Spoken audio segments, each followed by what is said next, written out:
Olá pessoal, sejam bem-vindos. Nós vamos começar a disciplina Recepção e Atendimento em Serviços de Saúde na nossa semana 12.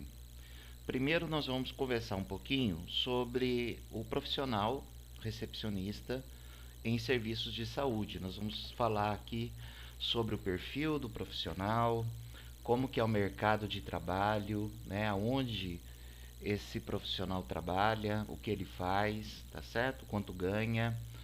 Então nós vamos falar um pouquinho sobre esses assuntos. A primeira questão é, quando a gente fala recepcionistas em serviços de saúde, é que no mercado de trabalho, essa vaga, né, esse cargo, ele pode aparecer de diversas formas.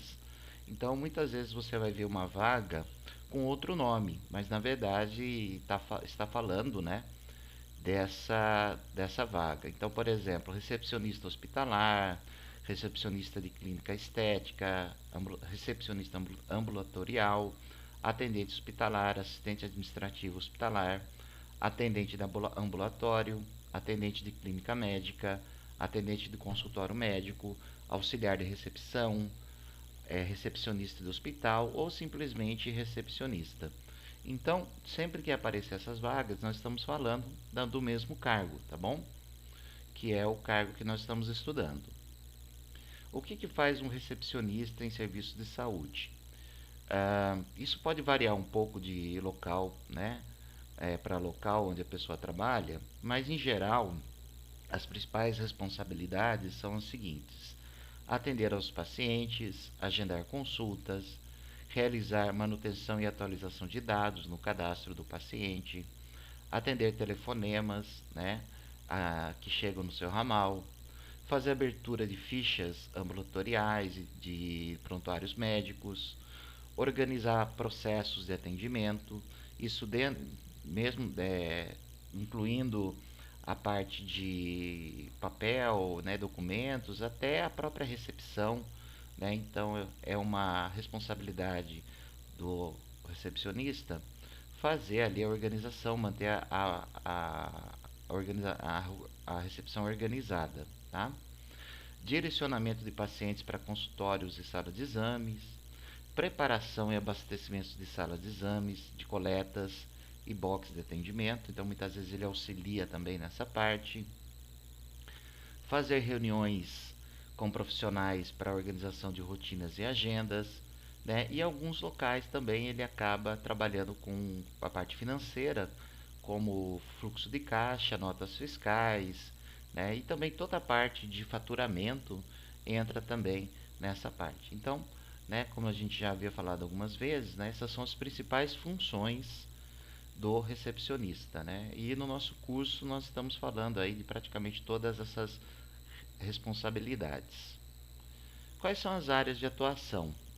Bom, isso é bem amplo também, né? Existem oportunidades de trabalho em vários tipos de estabelecimentos de saúde, como, por exemplo, clínicas médicas, clínicas odontológicas, clínicas estéticas, hospitais, ambulatórios, laboratórios de exames e serviços públicos de saúde em geral, né? Então, muitas vezes nós temos aí concursos públicos, né, para a área de saúde pública, e ele vai trabalhar nos diversos aparelhos de saúde pública, né, que o município, né, o estado ou a federação possui. Então a gente pode perceber que é aí bem amplo a, a área de trabalho, né? Então isso é legal porque gera bastante oportunidade de emprego, né? Isso é uma coisa super importante. Pré-requisitos para essa profissão. No geral, se você olhar as vagas, você vai ver que algumas coisas são comuns que pedem, né, para o recepcionista. Então, em geral, ensino médio completo, que é o básico, né, para início nessa área. Habilidades com pacote Office, né, então Word, Excel, perfil organizado, cordialidade e simpatia, né, e muitas vagas pedem algum tipo de experiência prévia em atividades de recepção ou atividades administrativas. Algumas vagas, né, fazem algumas outras exigências, ah, que também podem aparecer. Então, como por exemplo, a pessoa possui um curso profissionalizante, por exemplo, técnico em secretariado, técnico em administração, coisas desse tipo, ou superior também nessas áreas, né? E não são todas as vagas, mas algumas vagas pedem. E também algumas vagas pedem também experiência no ramo de saúde, tá certo?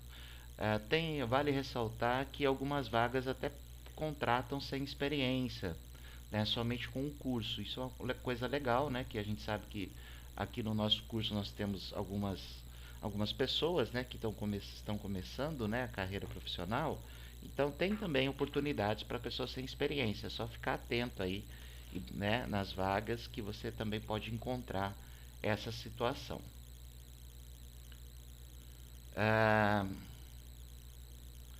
cursos importantes para a área. Além dos cursos, né, do curso de formação, né, acadêmica, também é muito valorizado alguns cursos, como por exemplo, curso de recepcionista, como esse que vocês estão fazendo. Esse é um curso fundamental, muitas vagas pedem esse curso, né, valorizam, e isso vira um diferencial no seu currículo, tá certo? Curso de administração hospitalar, curso de Excel, o Excel também é bem valorizado, e curso de atendimento ao público.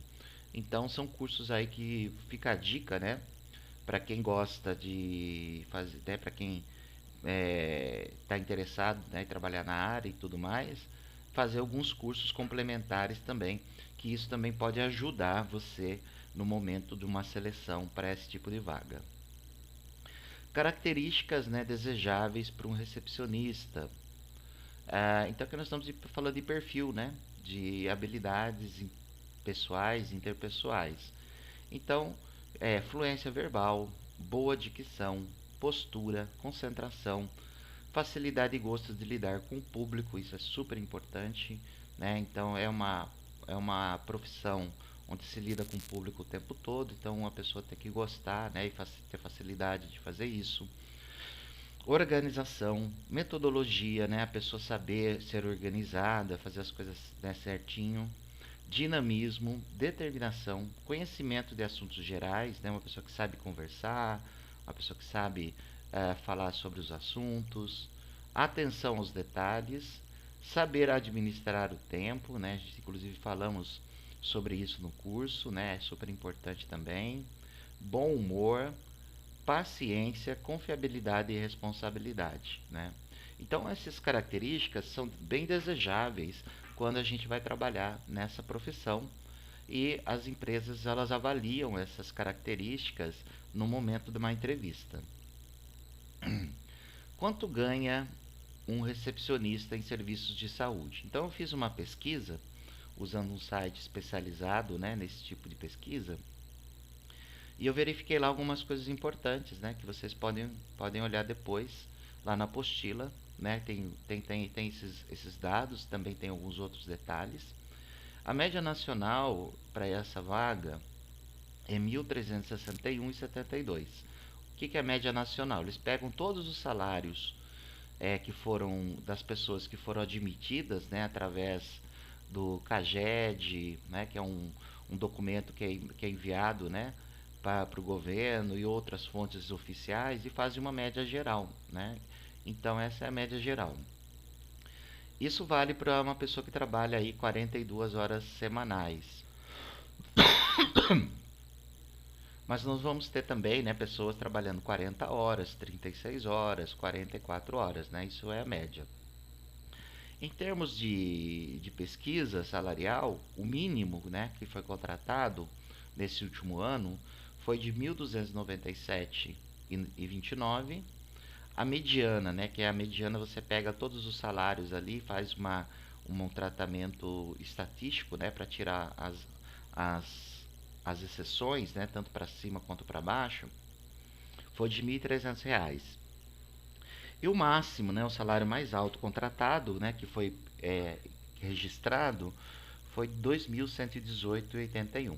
Tá certo? Então isso são valores, né, que dá uma noção para a gente de quanto que ganha, né, uma pessoa que trabalha nessa função, tá bom? Vai variar um pouquinho também do tipo, né, de estabelecimento que a pessoa trabalha.